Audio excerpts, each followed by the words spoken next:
내일이 성탄절입니다. 이렇게 비가 이렇게 추적추적 여름 장마처럼 와서 분위기는 좀 그렇긴 하지만 정말 제가 기도한 것처럼 하나님의 은혜의 단비가 또 우리 가운데 정말 잔잔한 위로부터 내려주시는 그 평화의 은혜가 충만하게 임하실 수 있기를 바랍니다. 예수님께서 이 땅에 오셨어요. 하나님의 아들이 인간의 모습으로 이 땅에 오셨죠. 시간의 창조주가 되시고 그 시간을 경영하시고 운영을 하시는 분이 그 시간 안으로 들어오셨습니다. 온 우주를 만드시고 이 땅을 창조하신 분이 인간의 역사 속으로 들어오신 거예요. 우주 가운데서 가장 강력한 권세를 가지신 분이 가장 연약한 아기의 모습으로 오셨습니다. 이것이 성탄에 담긴 놀라운 신비이고 또 은혜입니다. 왜 이 땅에 오셨는가? 왜 예수님께서 이 땅에 오셔야만 했는가? 너무나도 중요한 질문이죠. 하지만 거기에 대해서 우리는 분명한 대답을 갖고 있어야 돼요. 자, 오늘 읽은 본문은요, 예수님께서 공생의 사역을 시작하시면서 회당에 들어가셔서 읽으셨던 말씀의 한 내용이죠. 자, 본문의 내용을 통해서 예수님이 누구시고 무엇 때문에 왜 이 땅에 오셨는지에 대한 그 분명한 목적과 의미를 깨닫게 되기를 바랍니다. 본문 누가복음 4장 16절 17절인데 같이 한번 읽겠습니다. 시작. 예수께서 그 자라나신 곳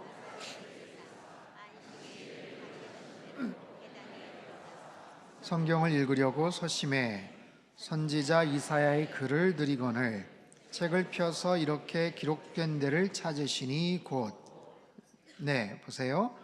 예수님께서 안식일에 회당에 들어가사 성경을 읽으셨다. 자, 이게 어떤 상황에서 벌어진 일인가? 자, 예수님 당시에 그 회당 예배의 한 모습을 지금 보여주고 있습니다. 자, 이스라엘 역사를 잠깐 거슬려서 보면 BC 586년에 남유다가 망하게 됩니다. 바벨론에 의해서 패망하게 되죠. 그것도 아주 폭삭 망합니다. 망하면서 예루살렘에 있던 솔로몬의 성전이 완전히 박살이 나죠. 성전에서 제사를 드리고 성전에서 예배를 드렸는데 그 성전이 부서져 버린 거예요. 그리고 사람들은 끌려갑니다. 바벨론에 끌려가서 70년간 거기서 종살이를 하게 되죠. 예배를 드릴 곳이 없어요. 그러니까 그곳에서 이제 생활이 어느 정도 안정이 되고 나서 이 사람들이 어느 장소를 정해서 3, 4, 5 모이기 시작합니다. 그리고 자기들끼리 그곳에서 함께 예배라는 것을 드려요. 기도를 하고요, 말씀을 묵상하고 낭송을 하죠. 그렇게 예배 형태가 전환이 되는 거예요.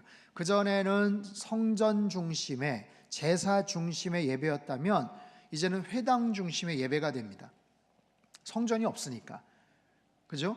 그렇게 70년간 바벨론에서 포로로 살다가 다시 포로 귀환해서 예루살렘으로 오지 않습니까? 와서 다시 제2성전을 지어요. 그러면 성전을 짓고 나서는 이제 옛날처럼 다시 성전 예배로 그렇게 다시 전환을 하는가? 그렇긴 하지만 70년 동안 회당에서 드렸던 방식도 같이 이제 드리게 되는 거예요. 그래서 포로 귀환 시기에 와서는 성전에서 예배를 드리지만 곳곳에 있는 회당을 만들어서 거기서 예배를 드립니다. 회당이라는 것은 그 당시에 유대인들에게는 어떤 마을회관 같은 그런 기능도 했고요, 그것이 어떤 종교적인 역할들, 사회적인 역할들을 하게 됩니다. 자, 유대인들은요 13세가 되면 회당에 들어가서 출석을 하고 그곳에서 어떤 예배를 드려요.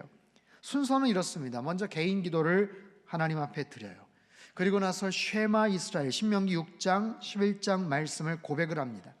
그리고 18개의 간구로 이루어진 기도문을 낭송을 하죠. 그리고 나면 어떤 사람이 성경을 낭송을 합니다. 나가서 성경을 낭독을 하는데 보통 모세오경, 때로는 시편 아니면 예언서의 한 부분을 발췌를 해서 낭독을 합니다. 그리고 나선 대표로 누군가 기도를 하고 설교를 듣는데 설교를 할 수 있는 사람이 있으면 하고 그렇지 않으면 안 하기도 해요. 오늘 본문에서 예수님이 하신 것은 설교가 아니라 그냥 성경을 낭독했던 거예요. 근데 그 낭독을 했던 것 중에 특별히 이사야서 61장의 내용을 가지고 낭독을 하십니다. 자, 근데 왜 하필 예수님이 이사야 61장 말씀을 낭독을 하셨을까? 선포를 하셨을까? 구약에 다른 여러 책들이 있고 구절들이 있겠지만 특별히 이사야 61장을 낭독을 하신 것은 이제 예수님의 공생의 사역을 본격적으로 이제 시작을 하시려고 했던 거거든요. 거기에 대한 하나의 어떤 출사표와도 같은 파송의 어떤 그런 개념 같은 그런 성격을 갖고 있습니다. 오늘 보면 18절 말씀 앞부분을 한번 같이 읽죠. 시작. 주의 성령이 가난한 자에게 복음을 전하게 하시려고 내게 기름을 부으시고, 자, 밑줄 친 부분을 보세요. 주의 성령이 임하셨고 주의 성령이 기름을 부으셨어요. 주님의 성령님께서 예수님에게 기름을 부으셨다라는 거예요. 예수님께서 공생의 사역을 이제 막 시작을 하시는데 성령 하나님께서 예수님에게 기름을 부으셨다라는 겁니다. 자, 예수님은 우리를 위해 이 땅에 오신 메시아이신 줄 믿습니다. 여러분, 메시아라는 단어는 본래 기름을 붓다라는 히브리어 마사흐라는 단어에서 유래를 했어요. 그래서 메시아라는 단어는 기름 부음 받은 자, 기름 부음을 받은 자라는 뜻입니다. 특별하게 구별이 되어서 어떤 사역을 위해서, 직분을 위해서 기름 부음을 받은 자, 거기에서 비롯돼서 이제 구원자라는 그런 뜻을, 의미를 갖게 되죠. 구약 시대에는요, 누구에게 기름을 부었죠? 왕과 제사장과 선지자에게 특별한 직분을 맡겨주면서 기름을 부었어요. 올리브유로 도유식, 기름을 붓는 그런 의식을 했는데 예수님은 성령님께서 기름을 부으셨다. 성령님의 기름 부으심에 그런 특별한 그런 사건들이 이루어진 거예요. 자, 어노인팅이라고 하는데 기름 부음, 여기에 어떤 의미가 있는가? 크게 두 가지 의미가 있습니다. 첫 번째는 자격을 부여한다. 두 번째는 능력을 주겠다라는 거예요. 어떤 특별하게 구별이 되어서 특별한 사명을 감당하려면 거기에 걸맞는 자격을 주겠다라는 거예요. 거기에 걸맞는 자격, 사람들이 함부로 하지 않고 사람들이 뭐라고 시비를 걸지 못할 그런 자격을 부여하겠다. 두 번째는 거기에 걸맞는 능력을 주겠다라는 거죠. 여러분, 하나님께서는 이스라엘 백성들, 이스라엘 역사를 보면 하나님께서 기름 부어 세운 자들에게 왕이 되게 하셨어요. 사울도 그렇고 다윗도 그렇고. 그런데 그 이후에 스스로 왕이 되겠다는 사람들, 압살롬이나 아도니아나 북왕국의 여러 왕들이나 남유다의 아달랴와 같은 그런 여인들, 구테타에 의해서, 반역에 의해서, 스스로의 욕심에 의해서 내가 왕이 될 거야 라고 했던 그런 사람들은 하나같이 비극적인 그런 종말을 맞이하게 됐죠. 왕이라는 것은 아무나 원한다고 되는 것이 아니에요. 하나님께서 특별하게 지목하신 그런 사람, 기름 부어 세운 그런 사람에게만 주셨던 그런 자리, 왕뿐이겠어요? 선지자나 제사장도 마찬가지입니다. 그래서 특별한 사명, 거기에 걸맞는 자격을 부여하신 것이에요. 자, 보세요. 자격이 있다라는 것, 중요한 일일수록 그 자격을 따기가 어렵습니다. 아무나 그 일을 하지 못해요. 여러분 중에 묻겠습니다. 혹시 비행기를 혹시 몰아보신 적 있으십니까? 비행기. 나 비행기 한번 좀 몰아보고 싶다. 나 운전 30년, 40년 무사고 안전 운전했는데 나 그냥 하면 다 할 것 같다. 그런 분 계세요? 마음은 그렇다 치더라도 누가 맡겨주지는 않죠. 누가 타지도 않을 겁니다. 내가 병원 많이 갔는데, 아파가지고 병원 많이 다녔는데 내가 이렇게 어깨너머로 보니까 나도 뭐 간단한 건 수술 뭐 좀 할 수 있을 것 같다. 그런 생각 안 하잖아요, 우리는. 그런 특별한 일들을 하는 분들은 거기에 걸맞는 자격이 있어요. 거기에 걸맞는 훈련을 받게 되는 것이죠. 제가 오래전에 그 호주 코스타 집회에 가서 만났던 한 장로님이 계셔요. 양동수 장로님이신데 이분이 아주 특별한 그런 간증이 있어요. 이분은 과거에 어떤 일을 하셨냐면 실미도의 교관이셨어요. 실미도의 교관. 여러분, 실미도 교관이 지금 생존하신 분이 거의 없습니다. 자, 실미도란, 여러분 영화를 아마 보신 분들은 기억이 나실 텐데 1968년 김신조 일당이 청와대를 공격하러 온 것에 대한 보복 차원에서 남쪽에서도 특별한 군대를 만들어요. 김일성 주석궁을 폭파하고 암살할 것을 계획해서 특별부대를 창설을 합니다. 그것이 바로 실미도 요원들이에요. 실미도 요원이 될 사람 24명을 전국 각지에서 불러옵니다. 어디로 가는지도 몰랐어요. 무슨 일을 하는지도 몰랐어요.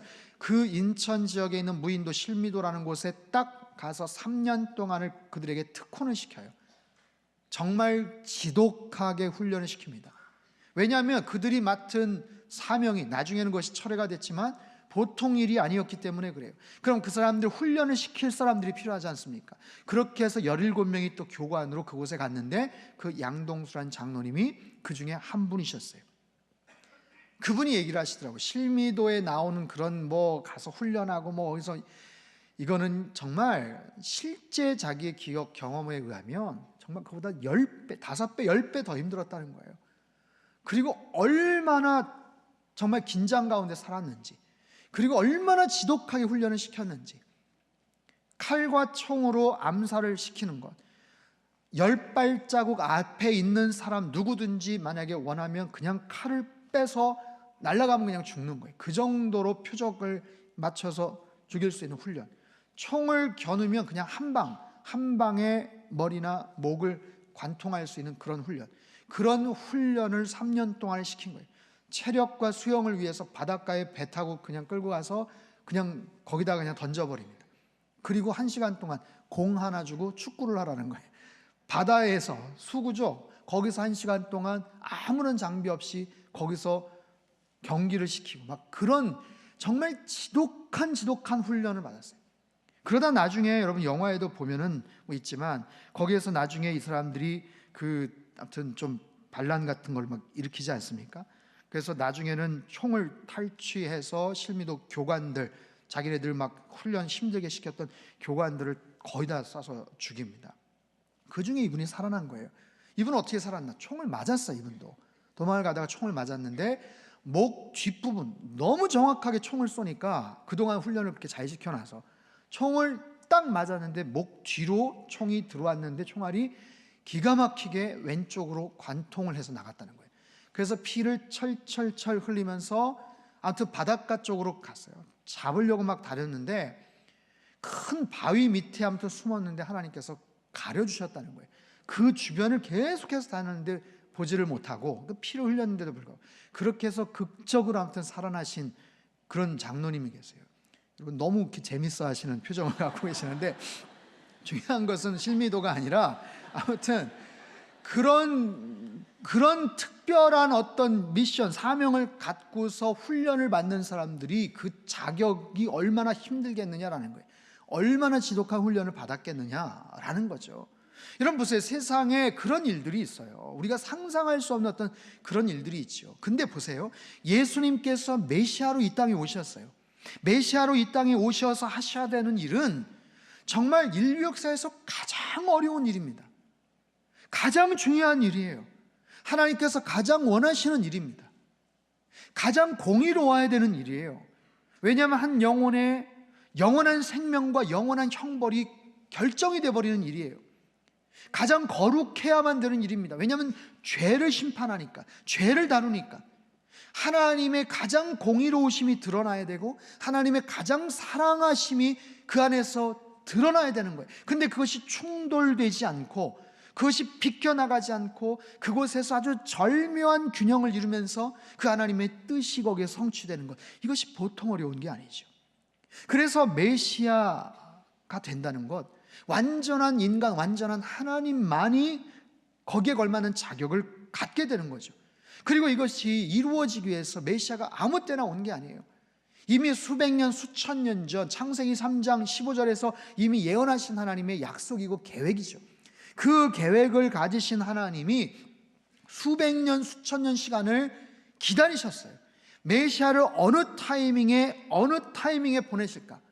그런 상황 속에서 가장 정확하게, 가장 정말 필요한 그런 타이밍에 예수 그리스도를 이 땅에 보내시죠. 당시 로마, 예수님께서 오셨던 그 당시의 로마, 지난주에도 잠깐 말씀을 드렸지만 BC 146년 포에니 전쟁을 통해서 지중해 패권을 로마가 장악을 합니다. 그리고 아우구스투스 첫 번째 황제로 등극을 하면서 팍스 로마나 로마의 평강을 이루죠. 그래서 전쟁이 없어요. 누가 반란을 소요를 일으키거나 그러지를 못해요. 그 과정 속에서 시간이 흘러가면서 언어가 통일이 됩니다. 헬라어로 언어가 통일이 돼. 그 로마 전체 지역의 어느 지역을 가도 대화가 되는 거예요. 그리고 로마에 발달된 기술을 통해서 도로가 확충이 되는 거예요. 곳곳에 모든 길은 로마로 통한다, 이 말이 있는 것처럼 길들이 막 닦여지는 거예요. 그래서 어느 지역이든지 빠르게 어떤 소식을 전할 수 있는 그런 상황. 더군다나 그 당시에 로마인들은 지독한 사치와 방탕과 쾌락의 삶을 추구했었어요. 근데 그 상황 속에서 자신들이 한계를, 그리고 거기에 대한 환멸을 느끼는 거예요. 야, 이것이 인간이 추구하는 정말 만족이냐, 행복이냐, 이렇게 정말 부도덕하고 이렇게 정말 타락한 그런 삶을 살아가는 것이 인간의 그런 궁극적인 어떤 목적이냐, 소망이냐.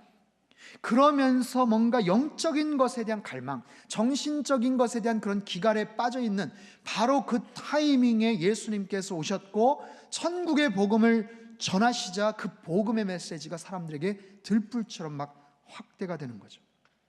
이런 충분한 준비, 완벽한 타이밍 속에서 예수님께서 이 땅에 오신 거예요. 메시아로, 아기의 모습으로, 가장 흠이 없는 그런 모습으로 이 땅에 오셨어요. 자, 그런 자격, 그렇다면 그런 능력을 어떻게 가지셨나? 예수님이 공생의 사역을 하시면서 특별한 능력들을 보이시지 않습니까?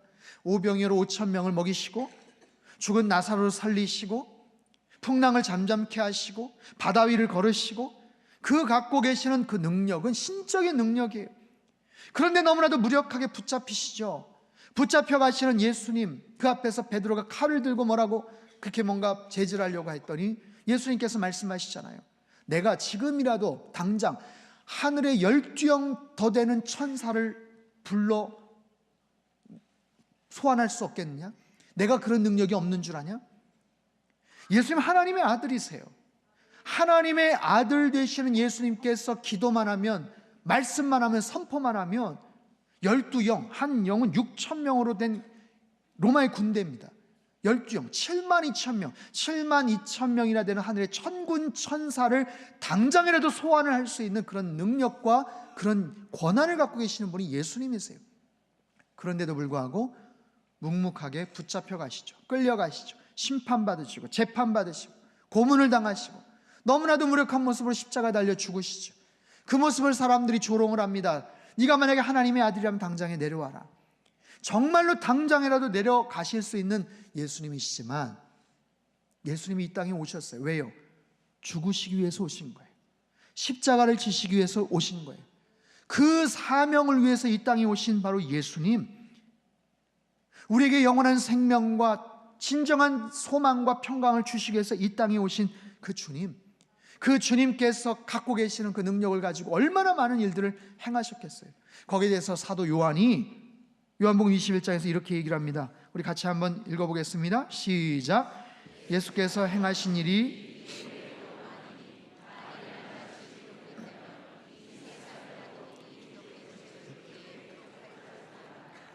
얼마나 많은 일들을 행하셨겠어요.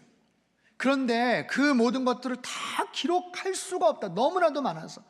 그 많은 예수님의 그 일들, 그 놀라우신 예수님의 그 능력들, 행하신 그 많은 일들을 오늘 본문 누가복음 18절 후반부에서는 이렇게 이야기를 하는 거예요. 같이 읽죠. 시작.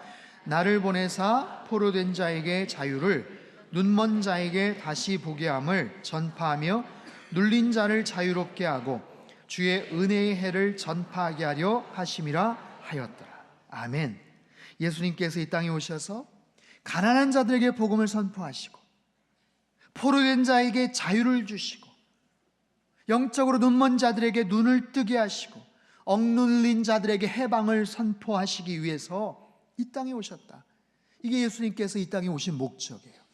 모든 속박 가운데, 모든 구속, 얽매여져 있는 상황 속에 있는 사람들을 자유케 하시기 위해서, 그들의 모든 속박과 그 결박을 다 끊어버리시기 위해서 해방시키기 위해서, 참된 자유를 우리에게 주시기 위해서, 이것이 예수님께서 이 땅에 오신 목적이죠. 자, 사랑하는 성도 여러분, 오늘 우리가 살아가는 이 시대는요, 중독 시대입니다. 얼마나 많은 사람들이 여러 가지 모양의 중독에 빠져 있는지 몰라요. 도박 중독, 국내에 드러난 것만 1만 5천 개의 도박장이 있대요. 자그마치 6조 원이 되는 그런 많은 돈이 서민들의 주머니에서 빠져나갑니다. 주말이나 이럴 때 과천에 가면요, 그 경마장 부근이 인산인해를 이뤄요. 얼마나 많은 사람들이 거기에 몰입을 하는지 몰라요. 우리나라 4대 중독, 마약, 알코올, 도박, 게임, 거기에 중독된 사람들이 무려 600만 명이 넘는다는 거예요. 오늘날 인터넷 중독, 스마트폰 중독, 게임 중독. 저도 중학교 때 갤라그라는 오락에 중독이 돼서 한동안 정신을 못 차렸어요. 아시는 분은 아실 겁니다. 하늘에서 파리 같은 게 막 내려와가지고 아무튼 띠리리리 하면서 그거 맞추면 50원인데 하고서 집에 오면 막 하늘에서 천장에서 막 날아다니는, 이게 어려운 거예요. 이게 끊기가 어려운 거예요. 지금은 안 해요. 제가 지금은 안 하는데 여러분, 다양한 분야의 중독자들이 빠져나오지를 못합니다. 그래서 알코올 중독자를 위한 12단계 프로그램을 딱 보면 첫 번째가 뭐냐면, 내 혼자 힘으로 절대로 끊을 수 없다, 이거를 선포하게 합니다. 이거는 내 혼자 힘으로 끊을 수 없다. 내 혼자 힘으로 끊을 수 없어요. 그런 곳에 사로잡혀서 허우덕대고 절망 가운데 사는 사람이 얼마나 많은지 몰라요. 여러분, 거기에 빠져버리게 되면 관계가 이미 틀어져 버립니다. 재정적으로 파탄이 납니다. 매 주말마다 가는 거예요. 도박장에 가는 거예요. 정선 이런 데 막 가는 거예요. 가서 가는 거예요. 어떻게 하지를 못하는 거예요. 삶의 소망과 기쁨을 완전히 잃어버립니다. 여러분, 모든 중독되는 그 과정 속에 초기에는 기쁨을 줘요. 그것이 뭔가 우리에게 희열을 준다고요. 근데 그것은 찰나적인 거죠. 거짓이죠. 거기에 빠져서 점점 심취를 하면 참된 만족, 기쁨을 완전히 상실해버려요. 거기에서 허우적대고 빠져나오지 못하는 그런 자들에게 참된 자유를 주기 위해서, 참된 해방을 주기 위해서 예수님께서 이 땅에 오신 줄 믿습니다. 이것을 오늘 보면 19절에서는요, 주의 은혜의 해를 전파한다라고 말씀하세요. 은혜의 해를 전파한다. 은혜의 해, 이건 뭐냐면 구약 레위기 25장에 나타난 희년을 말합니다. 희년. 하나님께서는요, 매 50년마다 빚진 자들 빚을 다 탕감해 주셨어요. 종살이하는 자들 자유케 하셨어요. 아무리 빚을 갚으려고 노력을 해도 갚지를 못하는 거예요. 대물림을 하면서 빚을 갚아야 되는 상황인데 하나님의 놀라운 은혜의 해가 임하는 거예요. 그래서 너희들은 이제 자유야. 너희들 그 빚 이제 갚을 필요 없어. 예수님의 그 사역을 한마디로 말하면 바로 이런 정말 희년의 정신, 가장 중요한 해방과 자유를 허락해 주시는 하나님의 놀라운 그런 섭리가 거기에 담겨져 있어요. 그래서 예수님께서 신약 성경 복음서에 예수님을 만난 사람들을 보십시오. 예수님의 초점은 굉장히 정확합니다. 자, 요한복음 4장 수가성 여인을 만납니다. 이 여인은 갈증이 있는 사람이에요. 단순히 물을 구하기 위해서 온 여인이 아니에요.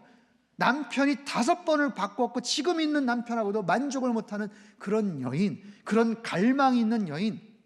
그런데 그 여인이 예수님을 만납니다. 만나고 나서 참된 예배가 무엇인지를 깨닫게 됩니다. 메시아를 만났다고 감동해합니다. 만족해합니다. 그러고 나서 어떻게 됩니까? 이 여인이 순간적이지만 변화가 되죠. 마을로 가는 거예요. 그냥 가는 게 아니에요. 물동이를 버려두고 갔어요. 물동이를 버려두고. 얼마나 소중한 자기의 자산이에요. 근데 그것을 내팽개치고 가는 거예요. 사람들을 만나기 위해서 갑니다. 그전에는 부끄러웠어요. 창피했어요. 그래서 낮 한낮에 사람들을 피해서 숨어 다녔던 여인이 이제는 사람들에게 찾아가서 내가 메시아를 만났습니다. 나에게 참된 만족을 가르쳐 주신, 진정한 예배가 무엇인지를 가르쳐 주신 메시아를 내가 만났어요. 여러분, 누가복음 19장에 보면 삭개오 이야기가 나와요. 삭개오의 마음속에는 열등감이 있었어요. 패배감이 있었어요. 분노가 있었어요. 사람들이 따돌린다는 것에 대한 그런 상처가 있었어요. 그런 자기만의 철저한 그런 감옥에 갇혀 살던 삭개오지만 그가 예수님을 만나고 나서 어떻게 됩니까? 그 마음속에 응어리진 것이 풀어지는 거예요. 그렇게 움켜졌던 자신의 재산을 아까워하지 않습니다. 재산의 절반을 사람들에게 기증을 합니다. 누군가에게 빼앗은 것이 있으면 4배나 갚겠다고 얘기합니다. 한순간에 자신의 재산이 완전히 날아가 버렸어요. 그런데도 그는 만족해합니다. 진정한 기쁨이 무엇인지를 그가 깨달았어요. 7 귀신 들렸던 막달라 마리아는 어떻습니까? 7 귀신이 들렸어요. 황폐한 삶을 살던, 막장 인생을 살던 여인입니다. 그런데 그 여인이 예수님을 만나고 나서 누구보다도 가장 예수님을 사랑하는 가장 헌신된 여인으로 변화된 삶을 살고 예수님이 부활하셨습니다라는 부활의 그 첫 번째 메시지를 선포하는 그런 여인이 되지 않습니까? 성경 곳곳에 다 그런 얘기, 현장에서 가늠하다 붙잡혔던 여인, 회당장 야이로의 딸, 죽었던 야이로의 딸, 12년 혈루병 걸렸던 여인, 수없이 많은 사람들이 예수님을 만나고 변화가 돼요. 그들을 옥매였고 그들을 속박했던 모든 죄된 그런 죽음의 사슬에서 다 끊어져서 해방이 됩니다. 예수님의 제자들, 그들을 통해서 변화된 수많은 사람들, 초대교회가 세워지고 사도 바울과 많은 초기 기독교의 교부들을 통해서 복음이 막 선포되는 거예요. 전파가 되는 거예요. 온 세상에 알려져서 오늘날 저와 여러분에게까지 이 귀한 복음의 소식이 전해진 줄로 믿습니다. 여러분, 이것이 바로 예수님께서 이 땅에 오신 목적이에요. 우리 안에 있는 그 죄된 것들을 끊어버리시기 위해서, 거짓된 소망을 버리고, 거짓된 평강을 버리고, 거짓된 기쁨을 버리고 주님을 온전히 만나기를 원하시는 주님의 마음이 바로 이 성탄에 담겨져 있어요. 한번 따라해 볼까요? 예수님이 능력이십니다. 예수님이 소망이십니다. 예수님이 생명이십니다. 아멘. 저와 여러분 마음속에 살아오면서 얽매였던 많은 것들, 그러나 예수님을 통해서 우리가 회복이 되는 거예요. 여러분, 우리 인생에 예수님이 안 계신다면 어떻게 살았을까 한번 상상해 보십시오. 한번 생각해 보십시오. 예수님을 내가 몰랐다면 여러분 어떻게 살았을까요? 어떤 소망을 가졌을까요? 무엇의 기쁨을 누리면서 살았을까요? 어떤 일에 그렇게 헌신하면서 몰입하면서 살았을까요? 허탄하고 망령된 것에 사로잡혀서 정말 죽을지도 모르고 그렇게 살아가는 우리들을 주님께서 건져주신 거예요. 선교사님들의 그 귀한 복음의 메시지를 통해서, 누군가가 전하는 그 귀한 복음의 말씀을 통해서 죽을 수밖에 없는 우리들에게 생명의 놀라운 은총을 허락해 주시고 우리에게 영원한 천국에 대한 확신을 갖게 하셨죠. 이 시간에 짧은 영상을 하나 보도록 하겠습니다.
This is his scrapbook. There are all kinds of fascinating pictures in it. Perhaps you can see this is a picture of Nicholas Winton himself with one of the children he rescued. Back here is the list of all the children. This is Vera Diamond, now Vera Gissing. We did find her name on his list. Vera Gissing is with us here tonight. Hello, Vera. And I should tell you that you are actually sitting next to Nicholas Winton.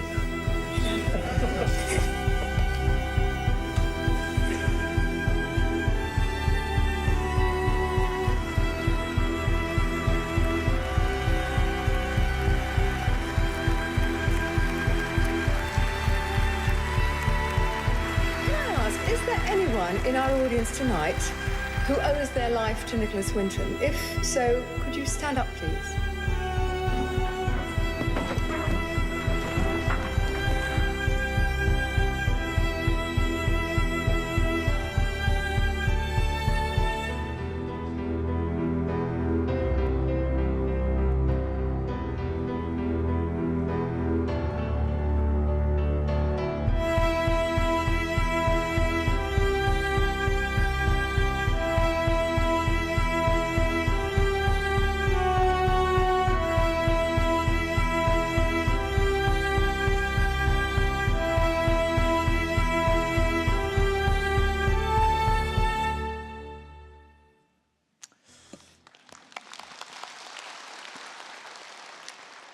저와 여러분 마찬가지인데 이 영상을 보기 전까지 어느 누구도 우리 중에 니콜라스 윌튼이라는 사람을 기억하는 사람은 없었어요.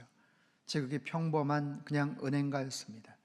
하지만 그의 용기, 그의 헌신, 그의 노력을 통해서 많은 사람들이 생명을 얻게 됐죠.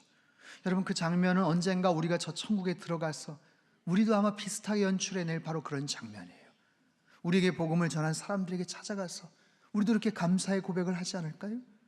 우리에게 복음을 전해주신 그 선교사님을 찾아가서 감사하다고, 고맙다고, 우리 가정에 복음을 전해줘서 고맙다고, 여러분 그렇게 감사의 뜻을 표하지 않을까요? 더 나아가서 예수님에게 우리에게 생명의 주가 되어주셔서 영원한 평강의 왕이 되어주셔서 감사하다고 여러분 그렇게 고백하지 않을까요? 사랑하는 성도 여러분, 이 성탄의 계절에 우리가 주님께서 메시아됨을 깨닫고 우리가 해야 될 일은 무엇일까요? 여러분, 우리 안에 어떠한 속박이 있습니까? 내 안에 끊어버리고 싶은 어떤 중독이 있습니까? 내 안에 어떤 정말 처절한 절망이 있습니까? 여러분, 예수님께서는 가능하세요. 예수님께서 우리에게 참된 소망과 평강을 주실 줄 믿습니다. 우리에게 있는 그 어떤 속박과 그 모든 죄된 사슬도 주님께서 그 보혈의 능력으로 끊어주실 줄 믿습니다. 그리고 우리 마음속에 아직도 남아있는, 아직도 응어려져 있는, 아직도 풀어버리지 못하는 그런 마음들이 혹시 있다면 여러분, 예수님 만나기 전에, 성탄절, 내일 성탄절이에요. 주님 만나기 전에, 주님 앞에 성탄 예배 감사의 고백을 드리기 전에 여러분 마음을 들여다보시고 그 마음 속에 있는 모든 응어리진 것들을 풀어내셔야 돼요. 내 안에 분노가 있다면, 내 안에 미움이 있다면, 내 안에 용서하지 못하는 마음이 있다면, 더 사랑하지 못하는 그런 감정들이 있다면 여러분, 예수님의 사랑으로 용서하시고 예수님의 사랑으로 사랑하실 수 있기를 바랍니다. 내 안에 어떤 종류의 그 분노와 그 어떤 종류의 그 죄된 사슬이 있다면 여러분, 너무 좋은 기회예요. 이번 성탄절을 기점으로 끊어버리세요. 끊어버리세요. 그리고 내 안에 진정한 주님의 평강과 그 사랑과 용서와 평강과 은혜가 온전하게 회복될 수 있기를 축원합니다. 주님 안에서 용서하시고 주님 안에서 사랑하십시오. 새처럼 자유로우시고 태산처럼 굳건하십시오. 강물처럼 평강을 누리시고 아이들처럼 기뻐하십시오. 이것이 바로 성탄의 의미이고 그분이 예수님께서 이 땅에 오신 이유이고 목적이에요. 아기 예수 탄생의 기쁨과 그 놀라운 평강이 우리의 삶 가운데 충만하게 임하실 수 있기를 축원합니다. 기도하겠습니다. 참 좋으신 주님, 우리에게 평강의 왕으로 오신 주님을 찬양합니다. 죽을 수밖에 없는 우리들에게 복음의 놀라운 능력과 은혜를 주셔서 모든 죄된 사슬을 끊어버리게 하시고 참된 자유와 평강을 누리게 하시니 참으로 감사합니다. 내일 성탄절입니다. 주님 만나야 되는 날입니다. 우리 안에 있는 모든 하나님 속박들이 있다면, 맺혀있는 자유롭지 않은 감정들이 있다면 모든 것들 다 풀어버리고 주님 안에서 참된 용서와 기쁨과 평강을 회복하는 이번 성탄절이 되게 주님 역사하여 주시옵소서. 평강의 왕으로 오신 그 주님 안에서 참된 자유함과 참된 기쁨과 만족을 누리며 일평생 살게 하시고 그 놀라운 복음의 소식을 증거하며 살게 하여 주시옵소서. 존귀하신 예수님의 이름으로 기도하옵나이다. 아멘.